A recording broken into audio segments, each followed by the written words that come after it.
हरियाणा में एकदम और इतना ज़्यादा कलेक्टर रेट बढ़ाने से लोग सरकारी फैसले से नाराज लग रहे हैं। उनका कहना है कि सरकार को इससे उल्टा राजस्व का नुकसान होने का अंदेशा है।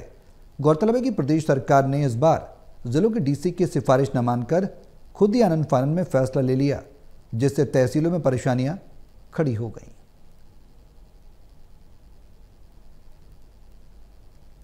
हरियाणा में सरकार ने कलेक्टर रेट बढ़ा दिए हैं। दरअसल कलेक्टर रेट हर साल 1 अप्रैल को बढ़ती है, लेकिन पिछले साल मई में लोकसभा चुनाव थे, अक्टूबर में विधानसभा चुनाव और उसके बाद मार्च में निकाय चुनाव हुए हैं। शायद सरकार अपना जन कल्याणकारी चेहरा लोगों को दिखाना चाहती थी कि लोगों पर बोझ ना डाला जाए। ये मामला होल्ड पर था, लेकिन अब कलेक्टर रेट बढ़े हैं, कई शहरों में बहुत ज्यादा बढ़े। जैसे फतेहाबाद की बात है, ऑलमोस्ट डबल हो गए। पानीपत में 10 से 50% तक रेट बढ़ गए हैं। कांग्रेस के बड़े नेता भूपेंद्र हुड्डा ने आज ट्वीट करके कहा है कि सरकार इन कलेक्टर रेट जो इजाफा किया उसको वापस ले, क्योंकि थोड़े दिन पहले ही बिजली के रेट भी बढ़े। पानीपत डीड राइटर एसोसिएशन के लोग हैं, प्रधान तस्वीर कुंडू जी। कुंडू साहब, सबसे पहले आप प्रधान हैं। देखिए, सरकार को भी अपनी आमदन बढ़ानी होती है, खर्चे बढ़ते हैं, इंक्रीमेंट लगता है। ऐसा जी कि ये भाल तो मैं प्रेजेंट नहीं हूँ। हमारी एसोसिएशन जनवरी में भंग हो रही है और नए चुनाव होने हैं। 2004 में मेरे को हरियाणा का वाइस प्रेसिडेंट बनाया गया था और उसके बाद नया चुनाव होना है। तो अब तो मैं एक एसोसिएशन का वैसे सिंपल मेंबर हूँ।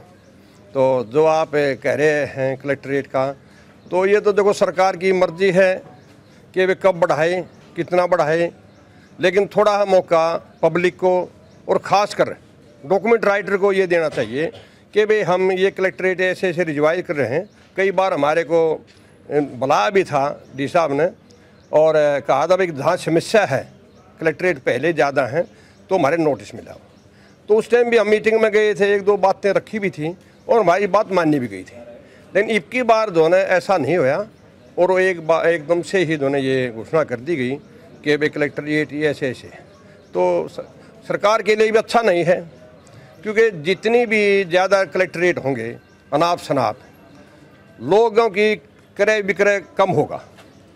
क्रय विक्रय होगा तो उस पर जो कम होगा तो स्टैम्प ड्यूटी भी कम जाएगी, आरसी फीस भी कम जाएगी। कुछ लोग ऐसे हैं पानीपत में तो खास करें कि फुल एग्रीमेंट पे भी विश्वास कर लेते हैं और आपस में वो जो है सरकार को ही इतना भारी नुकसान है। जब ये कलेक्ट्रेट ज़्यादा हो जाए, स्टैम्प ड्यूटी नहीं बना, रेवेन्यू घट जाएगा। सभी आदमी कह रहे हैं कि ये बहुत गलत हुआ है, एकदम हुआ है, हमें कुछ बताना चाहिए था भाई कब तक होना है। अब आदमी हमें पूछने कहता है क्या ये रेट बढ़ा है, हम कहते हैं हाँ बढ़ गया है, तो हक्का बक्का रह जाता है। ये कैसे हो गया?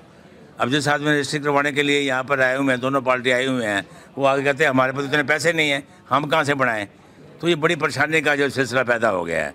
आप एडवोकेट है, मैं ये कहना चाहता हूँ, डिप्टी कमिश्नर अपनी रिकमेंडेशन देते हैं, हर बार उनकी सलाह ली जाती है। डिप्टी कमिश्नर आपसे भी बात करते हैं, डीआरओ से करते हैं, तहसीलदार प्रॉपर्टी डीलरों से एक व्यू लेते हैं, उसके बाद अपनी रिकमेंडेशन भेजते हैं।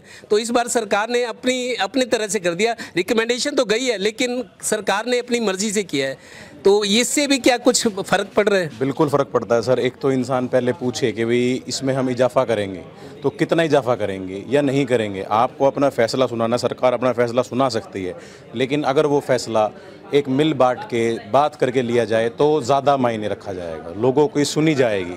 हम ये बता पाएंगे भाई लोग का रेवेन्यू बढ़ेगा। आप बहुत ज़्यादा कलेक्टर रेट कर दोगे, कहीं पर 50% भी बढ़ा दिया गया है, तो उस चीज़ के लिए मद्देनज़र रखते हुए बढ़ाओ, लेकिन इतना मत बढ़ाओ कि इंसान फिर उस चीज़ से करने से टले।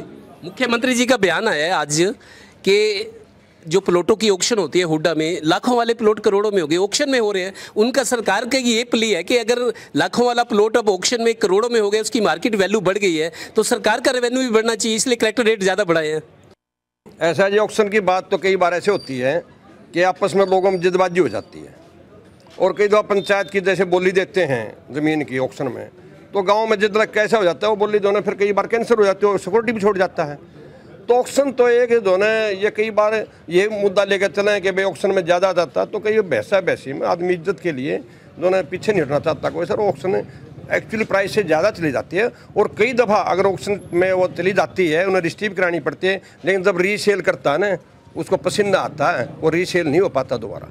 अच्छा, आप एडवोकेट है, बहुत सारे केस आते हैं, कोई लोग आदमी चंडीगढ़ का है, दिल्ली का है और भी कहीं यूपी का आदमी जिसने पानीपत में प्रॉपर्टी खरीदी है, कागज़ उसके तैयार पड़े हैं, उसका ये कहा कि मैं आके कराऊंगा, मान लो डॉक्यूमेंट्स उसके तैयार पड़े हैं और स्टाम्प पेपर भी ले लिए, अगर रजिस्ट्री 1 अगस्त को ये बाद में होगी तो बड़े हुए रेट देने पड़ेंगे। बिल्कुल सर, बड़े हुए रेट से रजिस्ट्री होगी।